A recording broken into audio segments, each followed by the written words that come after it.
Hello,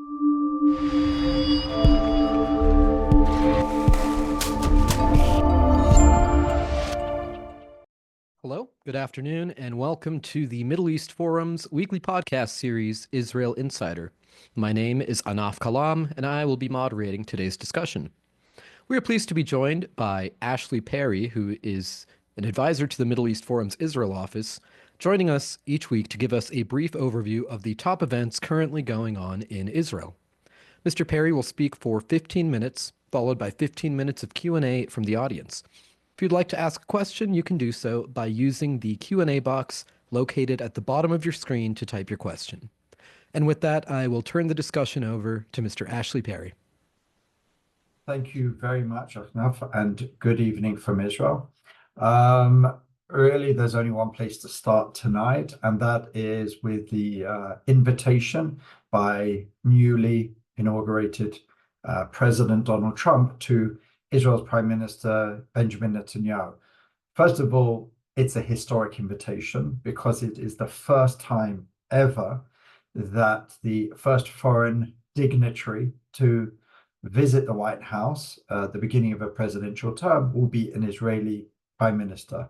Usually, those who follow American diplomacy know that that position is usually reserved for one of the more traditional US allies, whether it's the UK, whether it's Canada, sometimes Mexico, perhaps Japan, I think in the past, maybe some other Western European countries. But to have Israel as, represented as the first foreign leader is really a very symbolic and important gesture. If we can go back to the beginning of the Biden administration, there were many domestically in Israel and internationally who were counting the days until Netanyahu even received a phone call or had some sort of time with President Biden. I think it was something like 28 days.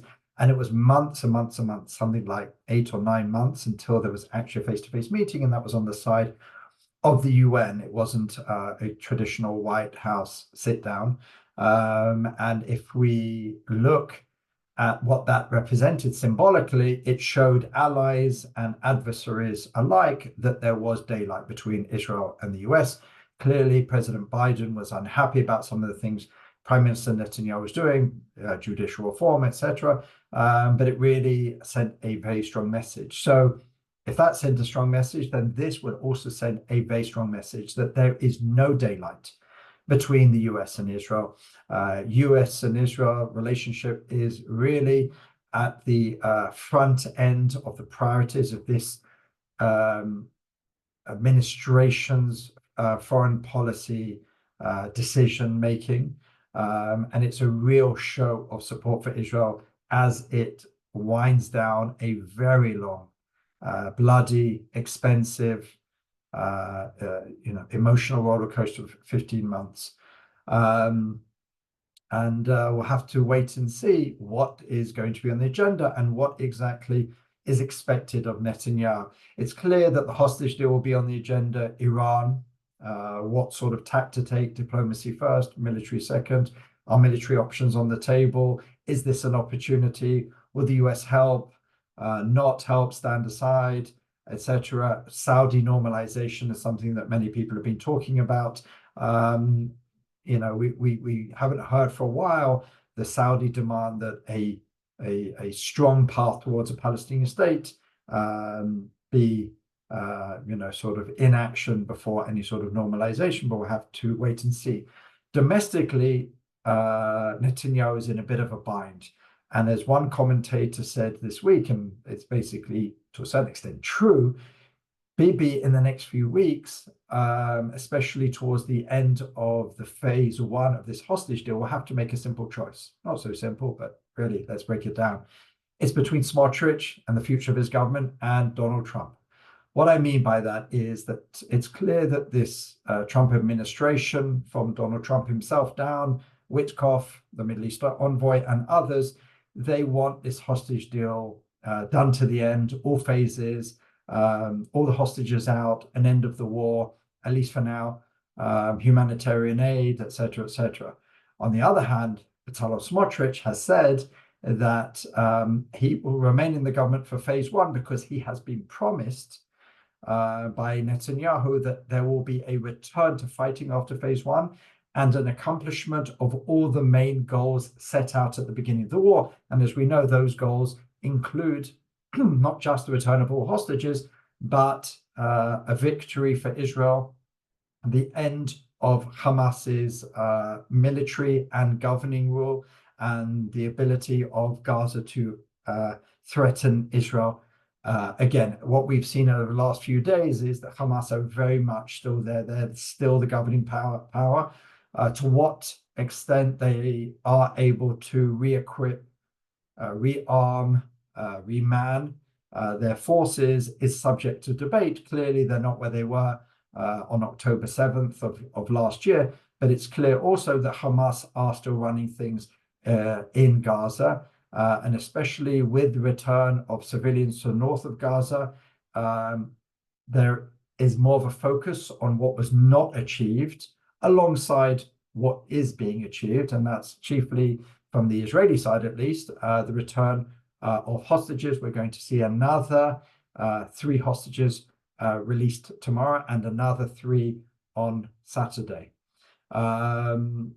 The question of what would happen if they moved from phase one to phase two, and let's not forget, over the next few days, there has to be the beginning of discussions on what phase two will look like and how they'll move from phase one to phase two. In fact, those discussions have already started taking place in Cairo, Qatar, and elsewhere. As I said, Steve Witkoff is very much in the region, who midwifed the first deal and is very intent on making sure that this goes further at the behest of Donald Trump. If Smotrich does leave, it leaves Netanyahu as a minority government. Now, he has been offered a safety net by many members of the opposition, whether it's Yair Lapid or Benny Gantz, but that is only for the hostage deal. As I've said many times, a very key date is the end of March, because the end of March, this government has to pass a budget. If it does not pass a budget by the last day of March, we automatically go to elections regardless of anything else. So if Smotrich does leave the government, there is not a majority to pass a budget. And let's not forget that Bezalel Smotrich is the finance minister in charge of working on the budget, and he is working on the budget. And tonight he said, don't worry, the budget will get passed. I'm even going to be working on the budget for 2026. This government is not going to fall, which is a little bit different from the language he has used recently. Another issue, let's not forget that while Smotrich is a major threat to the existence of this government, there is another threat on the horizon, and it's very much not even on the horizon, it's very much in the here and now, and that is the long-standing issue of the ultra-Orthodox enlistment. The ultra-Orthodox parties are really running out of patience. This is something that Netanyahu's dragged on. Yuli Edelstein, who's the head of the Knesset Defense and Foreign Affairs Committee, which any law is supposed to go through, and they're supposed to be the ones debating it. It's not moving at the moment. There's a lot of discussions. There's very little compromise on the ultra-Orthodox side. At the moment, Defense Minister Katz is looking at something very minimal. Yuli Edelstein and many others are looking for something far more substantial. The IDF came out again and said by this time next year, or at least by 2026, by the end of 2026, if they are given the demand from the political level, they will be able to absorb as many ultra-Orthodox people into the IDF as necessary. In fact, all of the 18-year-olds who are meet the criteria of going to the IDF. So really, that's going to be a major struggle. We did hear Aryeh Deri of the Shas party, very important, usually quite quiet and likes to do some of his negotiating behind the scenes, came out and said, if we do not have a satisfactory end to this issue where our boys can remain in the study hall, in the yeshiva hall, then we will fail this government. There will not be a budget passed. Again, just like Smotrich, only a few hours later, basically said this was not an ultimatum. I'm not making any demands. etc., etc. Usually what happens with these is they are making the demands very much so, and then they get a call from Netanyahu, explains to them why this is not helpful. Probably the fact that it's on the eve of this historic trip to the White House probably calmed voices there. Let's not forget that Aryeh Deri is the more moderate and closer to Bibi out of the ultra-Orthodox, and Bezalel Smotrich of the far-right national religious parties is the more moderate of the two. We already know that Ben Gvir already left the government. So, but the fact remains is the ultra-Orthodox issue has to be resolved to the satisfaction of the ultra-Orthodox, or they themselves will also leave the government, and that is the end of the government simply. So Netanyahu really has two major challenges that he has to deal with in the next few weeks, as well as dealing with the security issues, trying to negotiate the relationship with Donald Trump, trying to get whatever he can possibly out of this relationship. Well, both sides as well. Let's not forget, it's not a one-way relationship.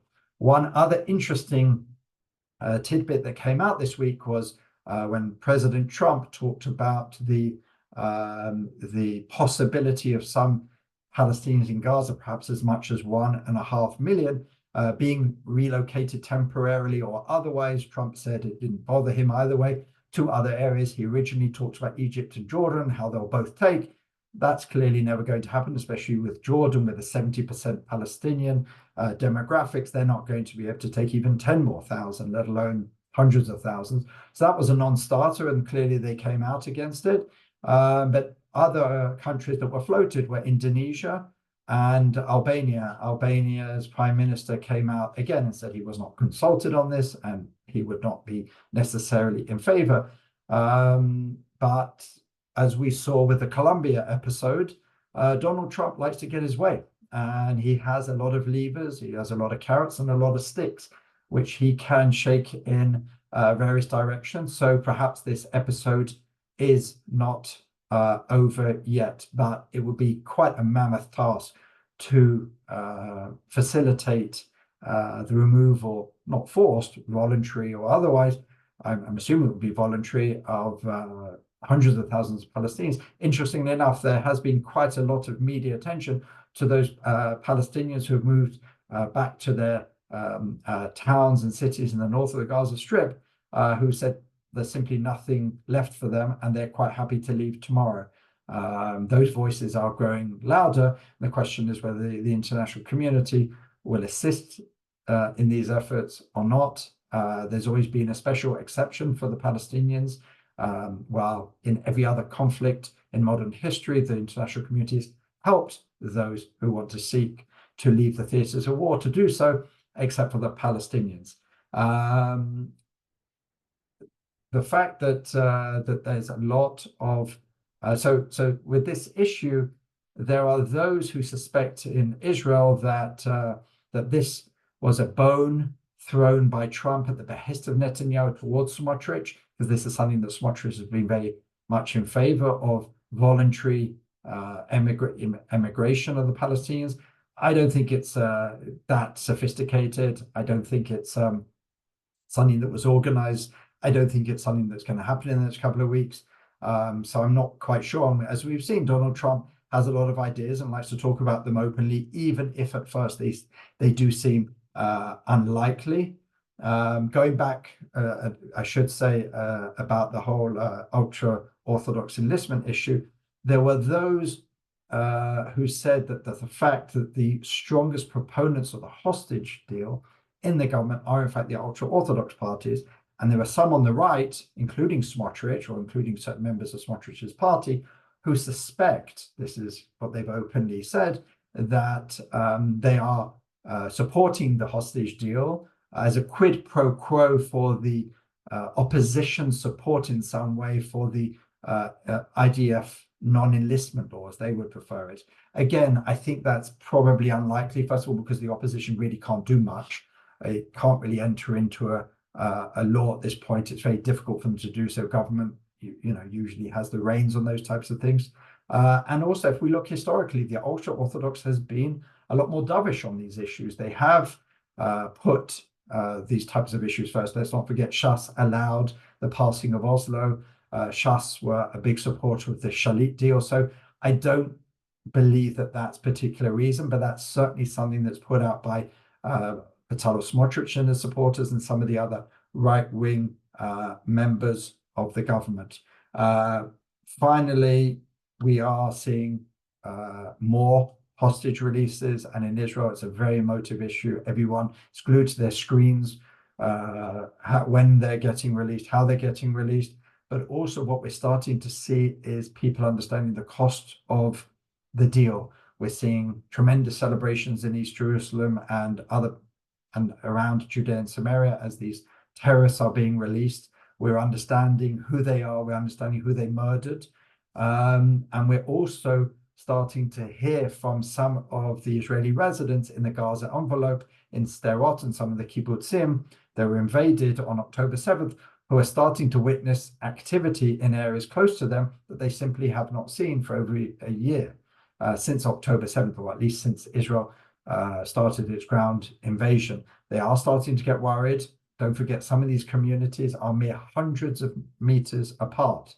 And, these communities were told that they will be safe, they will be secure, and they will not allow the government will not allow October 7th to happen again. But there is worry, there is concern, and it's starting to filter through. As I suggested a few weeks ago, Israel will take as many hostages as possible, all the hostages. But when that is over, the reaction and the feelings of the people for the price will start coming to the fore, and that's when we'll see a bit of pushback against the hostage deal, even though at this point in time it still receives majority support. So with that, I'm happy to answer any questions. All right. Thank you, Ashley, for that update. I'll begin with something you kind of mentioned regarding the hostage agreement. Now, President Trump has played a large role in negotiating the agreement, perhaps out of a need, as he said, to end the conflict by the time he takes office. But as you point out, Israel has signaled that it is committed again to the stated goals from the beginning of the war.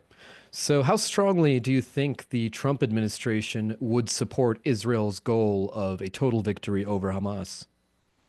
I think at this point, very much the line that the Trump administration is taking, and it's very much enunciated by the envoy Witkoff, who's in Israel currently, is that they want to see this hostage deal, the hostage agreement, be fulfilled, all stages.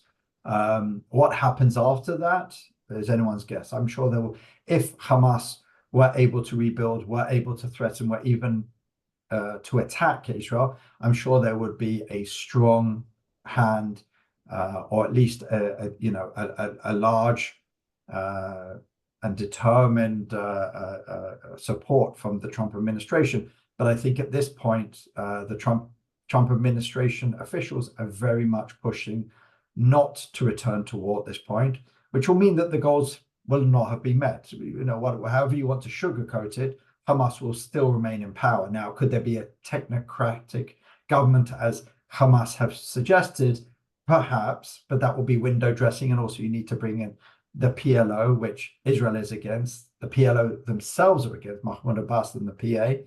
And at the end of the day, we've seen that Hamas would still remain the power behind the scene, and the military power on the ground would still be Hamas. So it's clear that if this deal is run to the end, the goals will not have been met. Hamas will still be in power. They will not be defeated. They will still be governing. They will still be the military power. And at some point in the future, they will be able to threaten Israel once again. So that's basically, at the moment, that's what the reality is, that if we want the hostage deal, we want all the hostages out. It's clear that the other two goals, as enunciated by Netanyahu and the government, will not be met. All right, thank you. Now, Eric Salkov would like to ask, it was announced that 8 of the 33 hostages are dead. If most of the remaining hostages are dead, how does that affect the deal? Well, not most, 8 out of 33, which is a minority. So Israel pretty much knew. They were given numbers. They weren't given names. this week, but they were given a list of how many were alive and how many were dead in the first phase, I should say. And they pretty much aligned with what Israel already knew. Let's not forget, Israel has very good intelligence. I'm not going to go into too many details exactly how it knows and what it knows, but it knows very much the vast majority of those who are alive. It even knows where many of them are. It even has had some level of contact with them.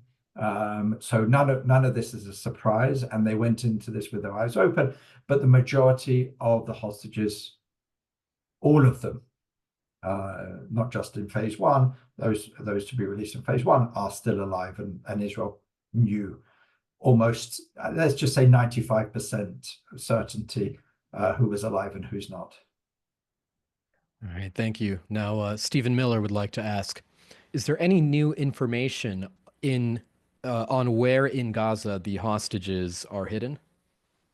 I'm certainly not privy to that. I do know that, as I said in the answer before, that Israel has a very good idea of where they are. Some of them has a very accurate idea, but there was a decision made after the murder of, I think it was 4 hostages, including Hirsch, Goldberg, Polin, that Israel would not try any more rescue operations because I think all, or at least most, hostages are kept deep underground at this point, where a rescue operation is almost impossible. So that's the reason why there hasn't been really any rescue operations recently, and that's largely why the fact remains almost certainly the only way to get the hostages out at this point is through a deal. Some of them are held by Islamic Jihad. 1 or 2 of the people who are going to be released over the weekend are held by Islamic Jihad, and some have even suggested even by more extreme groups associated with ISIS. And that's why there was a certain amount of concern over some of those hostages who are going to be released over the next few days. But again, I should stress that to the best of my knowledge, there's very little hope of any sort of rescue operations at this point, and that's why the government, amongst many other reasons, decided to go for the hostage deal at this point. All right, thank you. Now, I'll go to a question from Adam Perry, who asks, is Bibi now calculating his easiest route to avoid imprisonment? Will the relationship with Trump play well enough to gain public sympathy rather than going against Trump while trying to save his government by siding with the far right? Well, that's the tightrope that Netanyahu is really going to have to tread over the next few weeks. You know, I say this quite frequently, but I'm going to say it again. You never bet against Bibi. This would confound, I would say, 95 to 99% of politicians around the world. But Bibi has got himself out of, I'm not sure of more difficult situations, but certainly equally difficult situations where he really has to try and appease competing interests. How he does that, we'll only know in the weeks ahead. At the moment, you can say he can't have everything. He can't have this relationship with Trump, a good relationship with Trump where he basically adheres to what the Trump administration wants and his government, at least not at this point. There's no one who's going to bail him out from across the aisle unless there's something I don't know. Idan Roll, one defector from the Yesh Atid party, could perhaps come across to the government, but that's one. If Smotrich goes, I think the number is like 57, if I'm not much mistaken. I'm not sure who'll be able to get the 4 necessary to pass a budget. But again, it could be he'll make another deal with Smotrich to hang on a little bit longer, pass the budget, and then see what happens from there. It's very possible all these things could happen. It could be that he'll make some deal with Trump where he'll give him something, but not everything. It's a difficult situation. It's not an enviable situation. For those who support Netanyahu, this is certainly going to be a major challenge, but you don't bet against Bibi. As far as imprisonment, his court case is going on. Interestingly, he's made the case in the last week that he's not sufficiently regained his health after a recent operation to be able to sit in court and give evidence for a full day. But he is able to go off to the US for a 4-day visit. So that's something which a lot of people have talked about. As far as prison or anything like that, we're years away from anything like that. So that doesn't really play into the calculation. No one's talking about a plea bargain. There's too much else going on. The court case is going on, but it will go on for a while. And then either way, there'll probably be an appeal and this, that, and the other. So imprisonment isn't something in the near or even medium term futures. That's probably not a major calculation, although it's always there, I'm sure, for Netanyahu and his advisors. But at the moment, he simply has to get through the next few weeks to try and stop Smotrich from leaving over the possibility of moving from phase one to phase two of the hostage deal. He has to try and come up with some resolution to the ultra-Orthodox enlistment law while passing the budget, which is also, there are elements which are unpopular within his own government. If he doesn't, then we go to elections. So it's very challenging times ahead for Israel's prime minister. And thank you. Now, we have an anonymous attendee who would like to ask, what are the general opinions on Witkoff? Is he generally favored by Israelis? Well, again, the majority of Israelis at this point favor the hostage deal, and Witkoff is seen as instrumental in that. He was seen as, especially by Israeli commentators and reporters, as the one who sort of pushed Netanyahu into it. He flew over on a Saturday, demanded to meet Netanyahu on the Sabbath, which some more right-wing religious elements have criticized, but the fact remains that he was able to midwife the hostage deal. It's something that Trump basically told him, go and get done, and he simply did it. So at the moment, he's a popular figure, I would say, on the center and on the left, and to a certain extent on the center right. But the more right wing you go, the less popular he is. He has become a little bit of a lightning rod for the far right. They obviously don't want to criticize President Trump, so they're looking at Witkoff, they're looking at his background and some of the past that he has and his relationships with Qatar and criticizing that. So he has become a lightning rod for those who don't want to criticize Trump openly on the right in Israel. But I would say at the moment, he's the fact that he was the man who was able to get this deal done, which is still a popular deal, makes him a popular figure. Great, thank you. Now, we have another question from Eric Selkov, who asks, amid Israel-Hamas hostage talks, speculation grows over freeing Palestinian leader Marwan Barghouti. Praised as a unifier, his potential release faces backlash over his past deadly attacks. Do you think he will be released? At the moment, no. Israel has demanded a veto over some of the releases. There are some equally, uh, bad Palestinian terrorists with a lot of Israeli blood on their hands. But Marwan Barghouti has a special place, and I say that in a negative way, for Israelis because of not just what he did, but also who he is. He is an immensely popular figure amongst the intransigent and rejectionist elements within Palestinian society. Israel knows if he would be released, he would immediately become the most popular figure. And that is obviously a very problematic thing for Israel. An arch terrorist becomes the leader probably of the Palestinian Authority one way or another, especially with an aging and ailing Mahmoud Abbas. And that's not something that Israel wants to countenance at this point. So at the moment, Israel's put a veto on his release. But I guess it is possible it could happen in the future. But at the moment, Israel has said a firm no to even discussing his release. All right, thank you. Now, I'm afraid we are just about out of time here for this week's podcast. I want to thank you again, Ashley, for taking the time to update us this week. Absolutely. Thank you. Of course. And now, for our viewers and listeners, please be on the lookout in your email inboxes for the Middle East Forum's upcoming podcasts for next week. As always, I hope you all have a wonderful day, and I thank you again for joining us.